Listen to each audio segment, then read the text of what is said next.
Thank you, बहुत दिनों बाद। सबसे पहले आपसे जानना चाहेंगे कि ऐसे प्रेस्टीजियस प्लेटफॉर्म का हिस्सा बनना आपके लिए कितना स्पेशल है? मेरी तो ज़िंदगी इंडस्ट्री में इसी की वजह से शुरू हुई है, तो मेरे लिए तो इट्स बिन अ माइलस्टोन। ये मिस इंडिया नहीं होती तो शायद मैं एक्ट्रेस नहीं होती। ये अलग बात है कि मुझे एक्ट्रेस कभी नहीं बनना था, मुझे मिस इंडिया हमेशा से जीतना था। तो Miss India is a way bigger thing for me than even being an actress, to be honest, if I am being honest. Femina Miss India ऐसा प्लेटफॉर्म है जिससे वुमेन एम्पावरमेंट को कितनी स्ट्रेंथ मिलती है? बहुत ज़्यादा, क्योंकि नहीं तो वरना विमेन को एज सच इतनी ज़्यादा प्लेटफॉर्म्स नहीं मिलते जहाँ उनकी आवाज़ को सुनी जाए। तो मिस इंडिया प्लेटफॉर्म पे, जैसे मैं जब मिस वर्ल्ड पे गई या फिर मिस वर्ल्ड से जब वापस भी आई, एंड अभी भी as Miss India, my voice, my thoughts, my everything that have to say is literally magnified. तो बहुत ही ज़्यादा इंपॉर्टेंट है। आज की मॉडर्न इंडिया वुमेन को आप कैसे डिफाइन करेंगे after seeing events like this? Modern India को, मॉडर्न विमेन को कैसे डिफाइन करेंगे? इंडियन वुमेन को दैट दे अनस्टॉपेबल। मतलब today is the 61st miss India, and I think the team can proudly से कि 61 विनर्स को उन्होंने आवाज़ दी है। आज भी आप जब एक मिस इंडिया से मिलेंगे, she will have a distinctive voice of her own. So they definitely, if like change ना छोटे से शुरू होता है, और वो छोटा भी चेंज काफ़ी होता है। तो 61 विमेन को आवाज़ देना, अपनी खुद की पहचान देना, it's a big deal.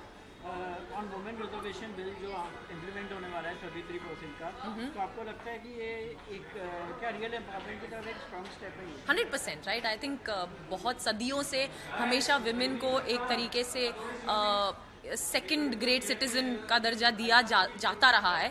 In fact आज भी इंडस्ट्री में और बहुत सारी जगह, एथलीट्स ऑल्सो, हमेशा कम पैसे मिलते हैं। अगर इंडियन क्रिकेटर्स मेल क्रिकेट जीतेंगे तो उनके जो प्राइज वैल्यूज होंगे, जो स्टेट से मिलेंगे, जो उनको फेम मिलता है, वो बहुत अलग दर्जे पे दिया जाता है। जबकि अगर विमेन जीते तो उनको उस लेवल का फेम या प्राइज मनी नहीं दिया जाता।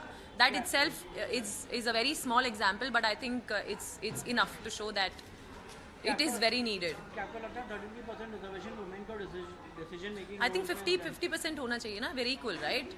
Aren't we equal? I would like to believe that I stay in a world which is of equality. So 33, I think, if I am asked personally, is still a little unfair and unjust. I think it should be 50. Pageant और politics दोनों जगह women का participation बढ़ रहा है, तो क्या एक पॉजिटिव शिफ्ट है सोसाइटी के लिए? पैजेंट में तो हमेशा विमेन ही रही है आगे, मेल का पार्टिसिपेशन वैसे कम ही रहा है। बट पॉलिटिक्स में, in fact, come on, not only politics, आप मुझे एक जगह बता दीजिए या फील्ड बता दीजिए जहां विमेन का पार्टिसिपेशन नहीं है। Whether it is flying jets, helicopters, operation Sindoor में भी हमने देखा that women were headlining the operation. तो आई थिंक विमेन अभी साथ में नहीं चल रही हैं, थोड़ा एक कदम आगे ही चल रही हैं, and that's why I feel even more that 33% is a little unfair.